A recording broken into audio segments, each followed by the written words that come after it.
প্ৰধানমন্ত্ৰী নৰেন্দ্ৰ মোদী ডাঙৰীয়াই যোৱাকালি আমাক এটা ডাঙৰ উপহাৰ দিলে।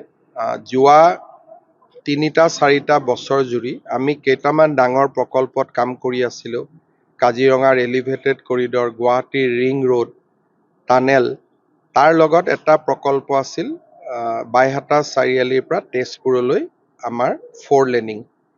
সেই কামটো হৈ গ'ল। এক্সেছ কণ্ট্ৰল হাইৱে হ'ব, খুব ধুনীয়া হ'ব, গোটেইকেইখন টাউন বাইপাছ হ'ব, 11খনকৈ ফ্লাইঅভাৰ হ'ব, প্ৰায় 9,000 কোটি টকা কেন্দ্ৰীয় চৰকাৰে ব্যয় কৰিব। ইয়াৰ পিছত যিটো আমাৰ নেক্সট টাৰ্গেট আছে, সেইটো হ'ল গুৱাহাটীৰ পৰা পোনে শিলিগুৰিলৈকে এটা ছেপাৰেট হাইৱে বনোৱা। তাৰো কাম চলি আছে।